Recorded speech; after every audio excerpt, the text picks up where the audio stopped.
The Tower Treasure, credited to the non-existent Franklin W. Dixon, and ghostwritten by Leslie McFarlane. Chapter 15, The Chief Gets a Bomb. "What's up now?" asked Joe, when the Hardy Boys had left the house.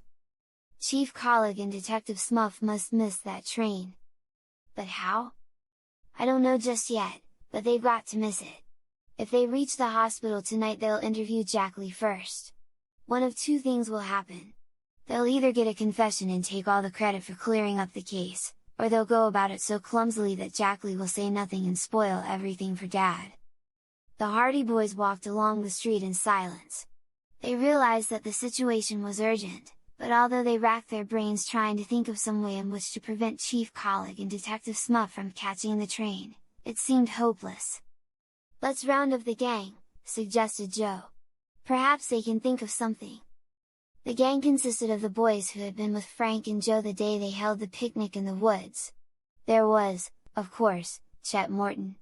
Besides him were Alan Hooper, otherwise known as Biff, because of his passion for boxing, Jerry Gilroy, Phil Cohen, and Tony Prito, all students at the Bayport High School. They were usually to be found on the school campus after hours, playing ball, and there the Hardy Boys soon located them. The game was just breaking up. "Pikers," grinned Chet Morton when he saw the Hardy Boys approaching. "You wouldn't play ball when we asked you to, and now you come around when the game's all over." "We had something more important on our minds," replied Frank. "We need your help." "What's the matter?" asked Tony Prito. Tony was the son of a prosperous Italian building contractor, but he had not yet been in America long enough to talk the language without an accent, and his attempts were frequently the cause of much amusement to his companions. He was quick and good-natured, however, and laughed as much at his own errors as anyone else did. "Chief Collig and Detective Smuff are butting into one of Dad's cases," said Frank. "We can't tell you much more about it than that. But the whole thing is that they mustn't catch the 7 o'clock train." "What do you want us to do?" asked Biff Hooper. "Blow up the bridge?" "We might lock Collig and Smuff in one of their own cells," suggested Phil Cohen. "And get locked in ourselves," added Jerry Gilroy. "Be sensible. Are you serious about this, Frank?" "Absolutely. If those two catch that train Dad's case will be ruined. And I don't mind telling you it has something to do with Perry Robinson." Chet Morton whistled. "Ah, ha! I see now! The Tower affair! In that case, we'll see to it that the 7 o'clock train leaves here without our worthy chief and his equally worthy, although dumb, detective." He hated Smuff, for the sleuth had once or twice tried to arrest the boys for bathing in a forbidden section of the bay. "There is only one question left," said Phil solemnly. "And what is that?" "How to keep them from getting on the train." "Get your brains to work, fellows, if you have any," ordered Jerry Gilroy. "Let's figure out a plan." A dozen plans were suggested, each wilder than the one before. Biff Hooper was in favor of kidnapping the chief and his detective, binding them hand and foot and setting them adrift in the bay in an open boat. Phil Cohen suggested putting the chief's watch an hour ahead. That plan, as Frank observed, would have been a good one but for the little difficulty of laying hands on the watch. Chet Morton thought it would be a good idea to start a fight in front of the police station just as Collig and Smuff were about to leave for the train. The possibility that they might all land in jail as a result made this suggestion unpopular. "If we were in Italy we could get the Black Hand to help," said Tony Prito. "The Black Hand!" declared Chet. "That's a good idea." "We got no Black Hand Society in Bayport," objected Tony. "Let's get one up. Send the chief a Black Hand letter warning him not to take that train. And if he ever found who wrote it, we'd all be up to our necks in trouble," pointed out Joe. "I'd like to put a bomb under his old police station." "Fine idea!" applauded Tony. "Where we get the bomb?" "Leave it to me," announced Chet Morton mysteriously. "I'll get a bomb. I'll guarantee to keep the chief in town." "Not a real bomb?" asked Frank. "Why not?" said Chet. "Listen to me." Chet proceeded to lay forth his plan in a stealthy whisper. It was received with chuckles and murmurs of admiration. His companions clapped him on the back, and when he had finished the boys hastened down the street toward the Hardy home. In the rear of the house were a garage and an old barn. In the barn was a gymnasium that the Hardy boys had fitted out for themselves, and here was the usual collection of old toys, footballs, broken baseball bats and such paraphernalia, to be found wherever boys store their cherished possessions. Frank groped about among the rubbish in one corner until at last he rose with an exclamation of triumph, holding aloft a shining object. "It's here!" he said. "Let's get busy! There's no time to lose!" An old box was quickly produced, and in it the shining object was placed. The box was then carefully wrapped up, and in a few minutes the boys left the barn, Tony carrying the package under one arm. Not far from the Bayport police station was a fruit stand over which presided an Italian by the name of Rocco. He was a simple, genial soul, who believed almost everything he heard and, like most of his countrymen, he was of an excitable nature. Toward Rocco's fruit stand the boys made their way. Rocco was sorting over his oranges when they approached.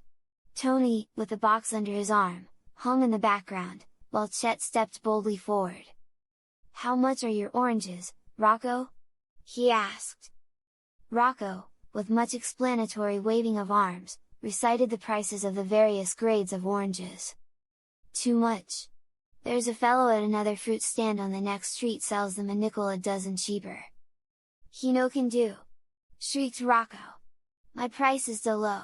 Then, angered by this reflection on the prices of his wares, he burst into a lengthy explanation of the struggles confronting a poor Italian trying to get along in a new country. He grabbed Chet by the coat collar, dragged him to a corner of the fruit stall, bade him inspect the fruit, gabbled off prices, and generally worked himself into a state of high indignation. In the meantime, Tony Preto made good use of his time to shove the mysterious package under the front of the stall. Then he joined the other boys who screened his movements by gathering about Rocco. "You'll have the black hand after you if you keep on charging such high prices, that's all I can say!" declared Chet, as the boys moved away. "Poof! What do I care for the black a hand? No frighten me!" said Rocco bravely, but he gulped when he said it and there was no doubt that the shot had gone home. It was now after 6 o'clock, and the boys decided that in the interests of their plan they would have to brook the parental wrath by being late for supper. Frank had assumed that Chief Collig and Detective Smuff would be leaving to catch the train at about 10 minutes to 7, so shortly after 6:30, Phil Cohen, who had remained in the background during the interview with Rocco, walked smartly up to the fruit stand again. The others were viewing the scene from around the corner of a nearby building. "Banana," said Phil briefly, tossing a nickel on the counter. When he had received the fruit he began to eat it, at the same time chatting with Rocco. "What you tink?" snickered the Italian. "Some boys come here a while ago and say to black a hand tink I charge you too much for the fruit." "Well, you do charge too much, Rocco. Everybody says so. I sell it a good fruit at a good price." Phil turned aside and at the same time accidentally knocked an apple to the ground. He bent to pick it up, Rocco eyeing him narrowly in case he tried to slip it into his pocket. But Phil did not get up at once. Instead, he said, "Oi! What's this? What you find? What's this, Rocco?" Phil rose from in front of the stand, with the package in his hands. "I found this under the counter." Rocco stared. His mouth opened in dismay. For, sounding clearly from the inside of the package, came a steady tick-tock, tick-tock. "A bomb!" he shrieked. "Put him down!" Thereupon he scrambled wildly over the array of fruit at the back of the stand, knocked over a tray of oranges, and went sprawling over the opposite counter, roaring, "Police!" at the top of his lungs. Phil, with a fine imitation of fright, put the package on top of the counter and fled. Rocco, in his white apron, was dancing about in the middle of the street, yelling, "Bombs! Police! The black a hand!" Then, suddenly fearing that the supposed bomb might explode at any moment, he whirled rapidly about and raced down the street away from the stand, in the general direction of the police station. He reached the doorway just as Chief Collig and Detective Smuff were leaving for the train. Panting with fear and excitement, Rocco implored them to save him from the black handers who had put a bomb under his fruit stand. "Da bomb!" she go tick-tock, he wailed. She blow it to stand into the little piece. A bomb! Exclaimed chief colleague. Surely not in Bayport. I always thought there was black handers around here, said Smuff. She blow up the fruit stand. Come kayak! Chief colleague and Detective Smuff followed Rocco to the corner. Then they peeped around until they could see the deserted fruit stand, with the package on the counter. You say it goes tick-tock? Just leak it a clock. Must be a bomb, alright, said Smuff. They run by clockwork. Might go off any minute, observed the chief. I hate to go near it. Smuff, you go and pour a pail of water over it. Me? Yes, you?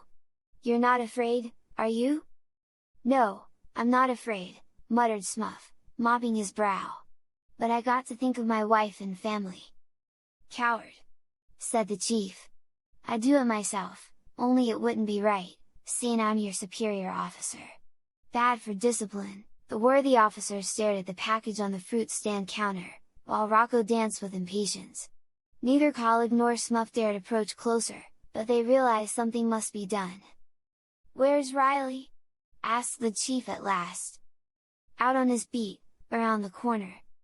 Get him! Smuff departed hastily, glad of the chance to get away from the vicinity of the bomb.